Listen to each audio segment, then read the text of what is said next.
Aimables auditeurs de la radio-télévision nationale, Radio Top Congo, et bonjour, bonsoir, ça dépend de l'heure à laquelle vous nous captez. Ici, nous avons un invité spécial. Il s'agit de M. Gilbert Mwako Mongongo Abombo, qui est congolais évoluant en diaspora suisse. Il est leader au niveau de la Suisse sur les plans socio-politiques. Et alors, il va encore peut-être compléter sa présentation parce que il a un carnet d'adresse assez riche. Monsieur Gilbert Mwako, bonjour. Bonjour, monsieur le journaliste. Eh bien, d'entrée de jeu, monsieur Gilbert, vous suivez ce qui se passe au pays. On dit nous sommes près du cœur, mais physiquement on est loin. Quand le chef de l'État a conçu l'idée de l'Union sacrée pour la nation, au niveau de la diaspora, comment avez-vous consommé cette idée du chef de l'État actuel, Félix Antoine Tshisekedi Tshilombo? Moi, je pense que nous attendions de réformes au niveau de notre pays. Il y a eu une transition pacifique qui s'est opérée. Et après cette transition pacifique, les politiciens ou les acteurs politiques devaient mieux s'organiser pour restructurer les institutions. Et parmi les stratégies, pour ne pas aller vaille que chacun dans sa direction, avec des mouvements d'opposition percutants, il était nécessaire de mettre tout le monde autour d'une table pour essayer de regarder de l'avant, enfin d'entamer la reconstruction, le développement sociopolitique de notre pays. Je crois que c'est très bien pensé, l'idée de ne pas gouverner tout seul, aux commandes tout seul, alors qu'il s'agit d'un pays qui est assez grand. Les hommes politiques ont soif de travail. Alors, il faut savoir partager les travails, surtout quand il s'agit d'un pays comme le nôtre. On ne peut pas ramener le pouvoir autour d'un mouvement politique ou autour d'un groupe politique. L'idée d'ouverture vers d'autres formations politiques, enfin de le faire participer dans cette démarche, est une idée louable. Idée est louable, M. Gilbert Mwako. Et alors, aujourd'hui, le débat est roulé à l'Assemblée nationale et au Sénat concernant les questions de nationalité. Il s'agit là de vie ou de mort, selon certains. Mais vous, puisque vous êtes Congolais de la diaspora, comment vous appréhendez cette question de double nationalité? Est-ce que si on vous taxe, vous, M. Gilbert Mwako Mongongo, d'appartenir à double nationalité, allez-vous apprécier cela ou allez-vous être pour ou contre? Être pour ou contre, c'est pas vraiment ça la question. La question, c'est tout d'abord de regarder l'article 10 de la Constitution qui fixe le cadre au niveau de la double nationalité ou au niveau de la nationalité.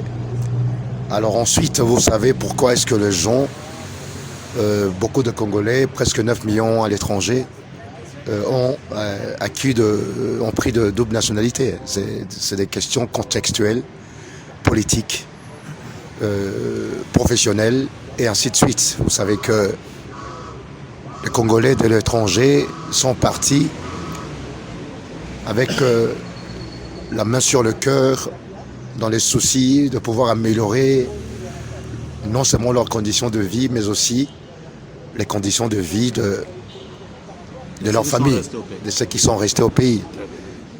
Alors maintenant, puisque la loi ou la Constitution n'est pas immuable, comme on dit, nous souhaitons vivement que cette question soit traitée. Je ne voudrais pas venir ici me retrouver comme un étranger dans mon propre pays. Hein? Je suis né de père et de mère congolais. Je ne vois pas pourquoi est-ce que les Européens ont fait un écart, des concessions à ce niveau-là, mais non en Europe. Il y a de plus en plus d'Africains qui occupent de postes à responsabilité. Les Européens ont fait un très grand écart. Alors pourquoi resterions-nous complètement bloqués au sujet de cette question? Nous souhaitons que cette question soit traitée de manière non seulement à regarder les intérêts du pays, on peut aller revendiquer des droits ou une position ou un statut simplement pour nous arranger et mettre le pays en péril. Donc si les intérêts souverains de notre pays ne nous permettent pas de pouvoir aborder cette question suite aux questions d'intérêt, de sécurité, ainsi de suite, bon, le Parlement va étudier la question, mais je pense que, puisque je cite les Européens, nous souhaitons vivement que cette question puisse aller dans le sens de permettre aux Congolais de père et de mère, les Congolais tout court, ceux qui ont la nationalité congolaise, puissent se retrouver ou recouvrer sa nationalité. Parce que si vous nous demandez aujourd'hui de renoncer à ces nationalités, nous avons des enfants, nous avons des familles qui sont là-bas, nous avons des intérêts, beaucoup d'intérêts aussi. Et ces intérêts, en tant que Congolais, profitent aussi au Congo. Donc nous devons essayer de regarder la question sur différentes optiques. Hein? Il faut qu'on essaie de regarder ça de manière vraiment sage et intelligente. Je ne vois pas aujourd'hui pourquoi est-ce que cette question de double nationalité poserait problème. En Europe, il y a des gens qui ont 4 nationalités, qui ont 3 nationalités. Et cela ne dérange personne. Et ces gens, puisqu'ils ont opté pour cette option, cela permet à ceux qui puissent se servir d'une manière ou d'une autre, partout où ils se trouvent, leur pays. Je pense que nous avons tout avantage à regarder cette question de manière pragmatique. Monsieur Mwako, bon, puisque vous parlez de regarder cette question d'une manière pragmatique, quelque part vous en avez raison, mais bon, d'une manière chiffrée, est-ce que vous pouvez, à votre niveau, avancer sur le plan nombre de population de Congolais de la diaspora et les rapports au pays sur le plan socio-économique? Monsieur le journaliste, vous ne me poserez pas cette question parce que vous le savez très bien, vous avez la réponse. L'apport de la diaspora est évalué à plus ou moins 14 milliards par année. Et 14 milliards, c'est pas rien. C'est le budget de tout un État. Et cet apport contribue à aider les familles, contribue à aider l'Afrique ou RDC? 14 millions, 14 millions on parle de l'Afrique. Et en RDC, on peut estimer ce montant je n'ai pas de chiffre près, mais on peut arriver autour de 7 milliards, 8 milliards. Ce n'est pas rien. Hein? Ce mouvement de fonds qui se font tous les jours, moi je fais une évaluation dernièrement, je me suis retrouvé avec 24 000 dollars de transfert sur 2 mois. Hein? Ça, je donne un exemple. Je me suis arrêté simplement pour regarder mes interventions avec le peu de moyens que j'ai, ponctuels, assistance à la famille, aux amis, ainsi de suite. Je suis arrivé et j'étais un peu surpris de voir ce montant de 24 000 dollars. Qui vous sortent ces chiffres-là? Bien sûr, moi, mes propres chiffres, mes propres envois. Hein, je parle à moi tout seul. Hein, à moi tout seul, j'ai évalué sur 2 mois. J'ai transféré 24 000 dollars. Hein, à moi tout seul.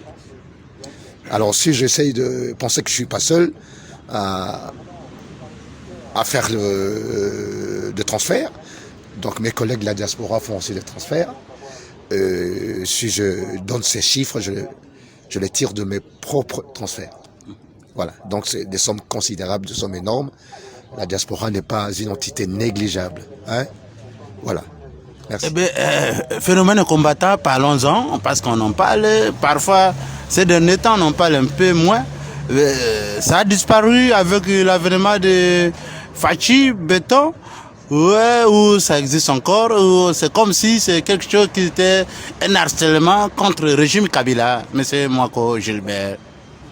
Vous ne me direz pas aujourd'hui que en Europe, qu'il n'y a pas de gens qui sont en train de montrer leur mécontentement sur certaines choses qui se passent au pays. Vous ne me direz pas que c'est les monopoles que de Kabila.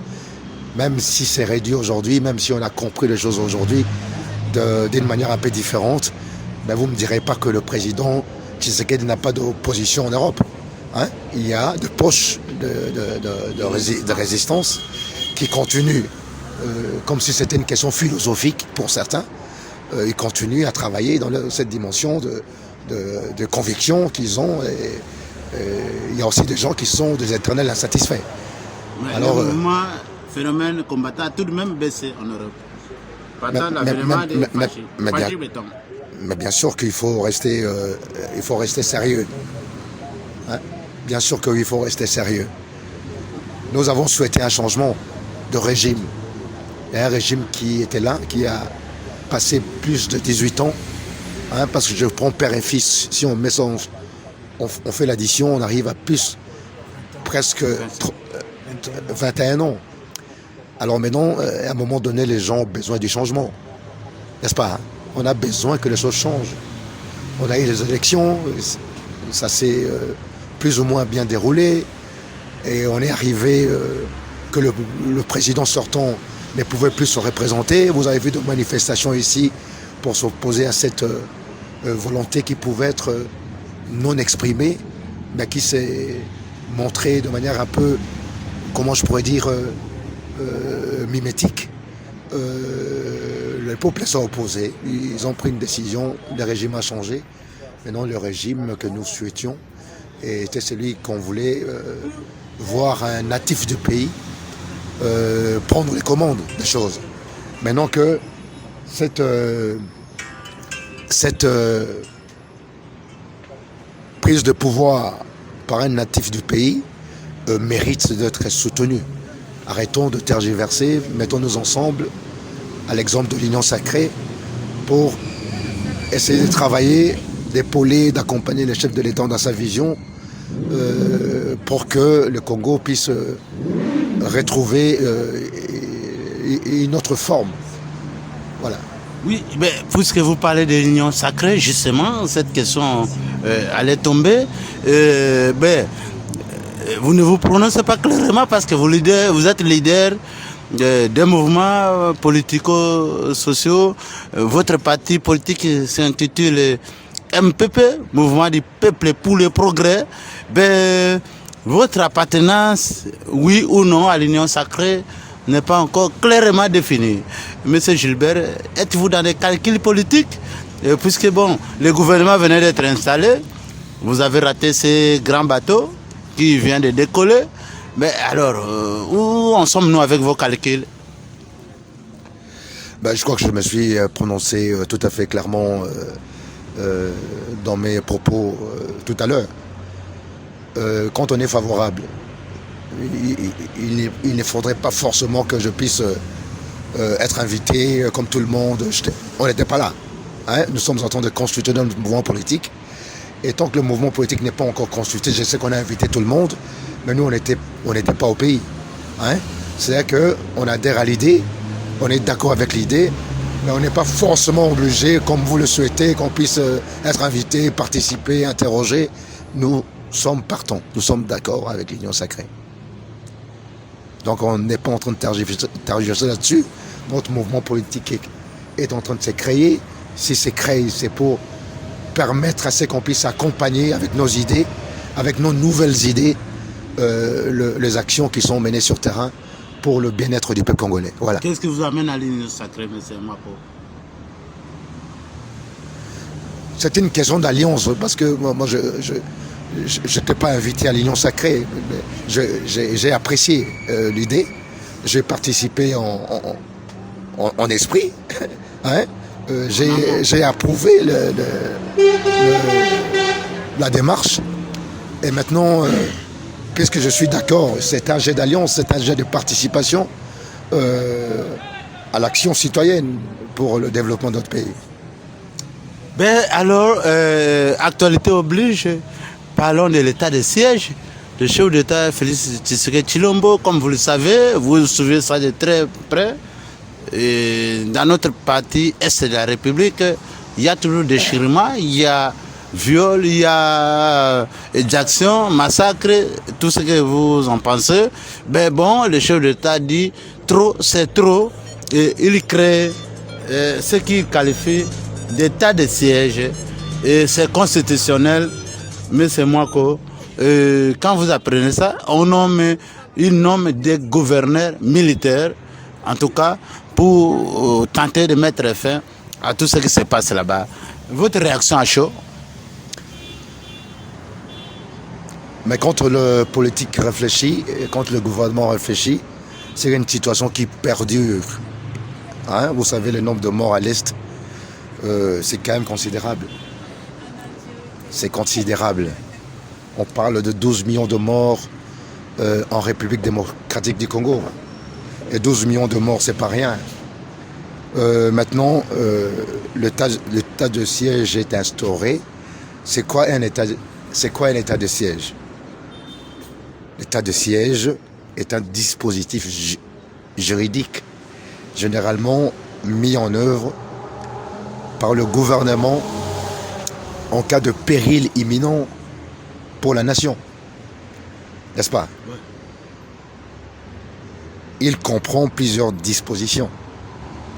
Par exemple, l'armée remplace la police pour la sécurité publique. Hein? Alors, les régimes particuliers diront lesquels l'armée assure le maintien de l'ordre. Et je pense que c'était nécessaire. Non, pas de l'ordre public. Yes. Je parle de l'ordre, c'est l'ordre public. Voilà.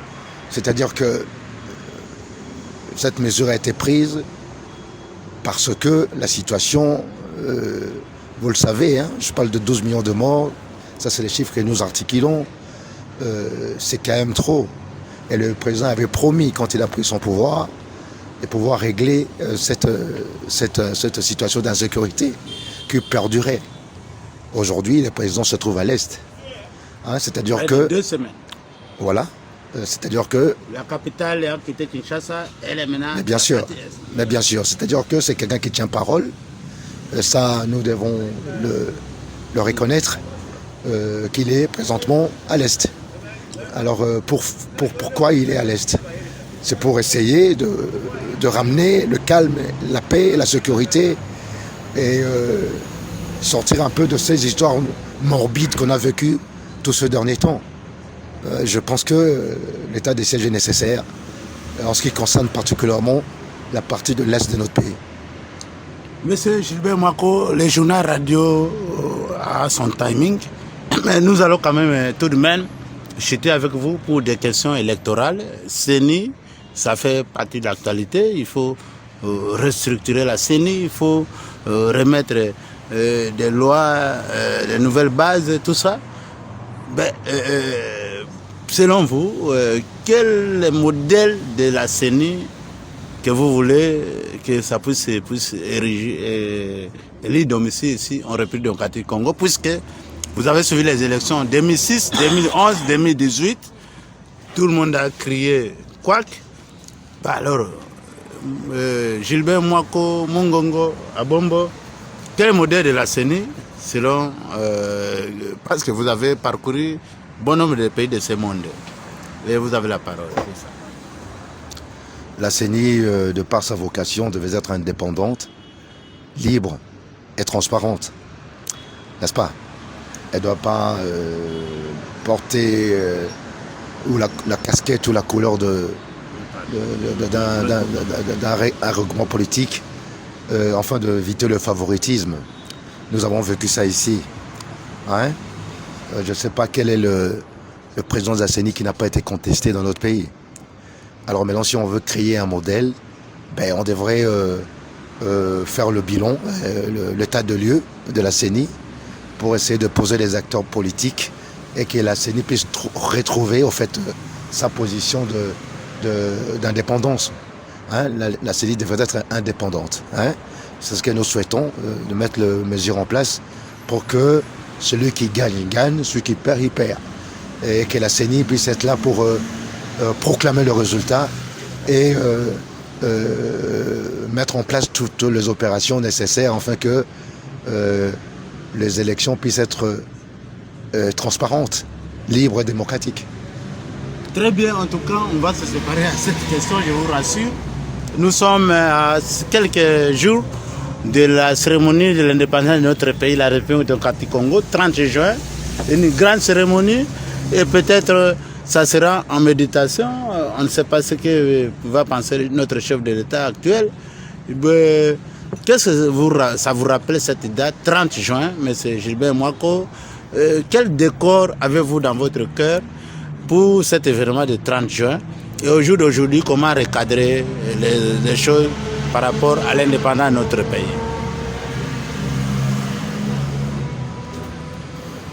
L'indépendance de notre pays le 30 juin est une date mémorable. Quand on pense au 30 juin, on pense au père de l'indépendance. Les gens se sont battus, les gens sont morts. Nous avons vécu la colonisation, c'était une notion de liberté. Nous avons suivi l'évolution après l'indépendance, politique, sociale, ainsi de suite. C'est une date où nous devons méditer. Ce n'est pas forcément une date festive. Il y a cette joie qui se mélange avec la méditation. On était content d'être libérés de la colonisation. Et après, on a trouvé le travail devant nous. Le travail d'organiser notre pays, ainsi de suite. Et nous avons de martyrs de l'indépendance. Et cette date est aussi une date où on doit vraiment nous concentrer, avoir une pensée vers les familles de nos martyrs, parce que c'était une lutte acharnée pour qu'on puisse arriver. Et vous connaissez aussi les acteurs Lumumba, Polo, Quito, et tant d'autres qui se sont battus pour nos libertés. Alors maintenant, je crois qu'on est toujours content de commémorer cette date et surtout mettre un accent particulier sur le martyr de l'indépendance. Voilà. Dernier mot, vous pensez que ce pays a de l'avenir? Je n'ai jamais vu un pays sans avenir. Tout pays a un avenir, quelles que soient ses conditions, quelle que soit sa manière de progresser. On va toujours vers le développement, vers un avenir meilleur. Pourquoi est-ce qu'on ne penserait pas un avenir meilleur pour notre pays alors qu'on est déjà dans la bonne direction? Notre pays va prospérer. Nous devons travailler. Pour la prospérité, il faut travailler. Il faut que le Congolais puisse mettre le travail comme étant une notion prioritaire. Travailler d'arrache-pied pour qu'on arrive à obtenir de bons résultats qui permettraient à ce que notre nation puisse être au niveau de top nation. Merci. Merci beaucoup, aimable auditeur des chaînes radio-télévision nationale congolaise RTNC, radio provinciale, radio nationale et pourquoi pas les chaînes sœurs telles que Top Congo. Nous précisons que nous venons de recevoir là M. Gilbert Mwako, qui est congolais et évoluant en diaspora. Et vous avez suivi ses réactions par rapport à quelques points d'actualité au pays et nous vous en sommes éminemment reconnaissants. Suivez nos programmes et vous ne serez pas déçus. Merci, au revoir.